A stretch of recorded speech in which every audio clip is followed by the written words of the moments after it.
এই গাছটা দেখতে পাচ্ছেন, এটা হচ্ছে সর গাছ, সর কাঠির গাছ। মানে এই এলাকাটাতে পুরো চারিদিকে শুধু ওই সর গাছই দেখতে পাবেন। একবার ভালো করে এলাকাটা ঘুরিয়ে দেখায়। এটা হচ্ছে ইসিএলের কলিয়ারি বেল্ট এলাকা। তো পুরো একদম চারিদিক কিন্তু পুরো সরে ভরে গেছে। দেখে কিছুটা মনে হচ্ছে যেন কাশফুলে কাশফুলে ভরে গেছে, আর আকাশটা একদম নীল হয়ে আছে। দেখে মনে হচ্ছে যেন কাশফুল ফুটে রয়েছে। অ্যাকচুয়ালি এটা হচ্ছে কিন্তু সর গাছ। এই কাঠির ব্যবহার কিন্তু আমরা সবাই করে থাকি ঠিক সরস্বতী পুজোর সময়। অর্থাৎ সরস্বতী পুজোয় যে আমরা খাগের কলম যে দোয়াতের মধ্যে যে ডুবিয়ে রাখি, তারপরে যে বেলপাতায় পরের দিন নাম লেখা হয় সরস্বতীর, মা সরস্বতীর, তো তখন কিন্তু এই কাঠি আমরা সবাই ব্যবহার করি, যেটা খাগের কলম বলা হয়।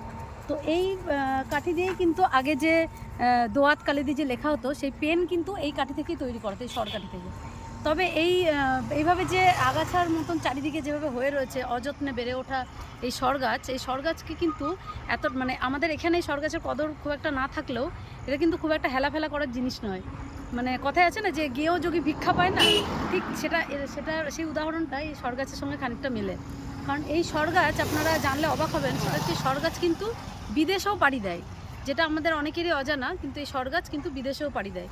এই সর কাঠি এবং সরের ফুল সংগ্রহ করে এগুলো হুগলি, কলকাতা বিভিন্ন জায়গায় চলে যায়। সেখানে গিয়ে এগুলো রং বেরঙের মানে বিভিন্ন রঙে এগুলোকে সুসজ্জিত করা হয়, এবং এগুলো ফুল কাঠি সব আলাদা করে বিভিন্ন গৃহসজ্জার কাজ, বিভিন্ন হ্যান্ডিক্রাফটের জিনিস তৈরি ইত্যাদিতে কিন্তু এই সরের ফুল এবং এর সরের যে কাঠি সেগুলো কিন্তু ব্যবহার করা হয়।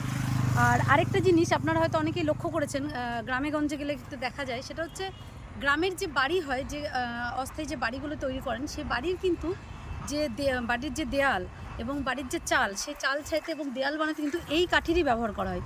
এই সর কাঠি তুলে নিয়ে গিয়ে এগুলোকে পরিষ্কার করে, যে সাদা সাদা দেখবেন কাঠি দিয়ে ঘরের চাল এবং যে চারপাশের যে দেয়াল সেটা যে তৈরি করা হয়, সেগুলোও কিন্তু এই সর কাঠি দিয়েই তৈরি করা হয়।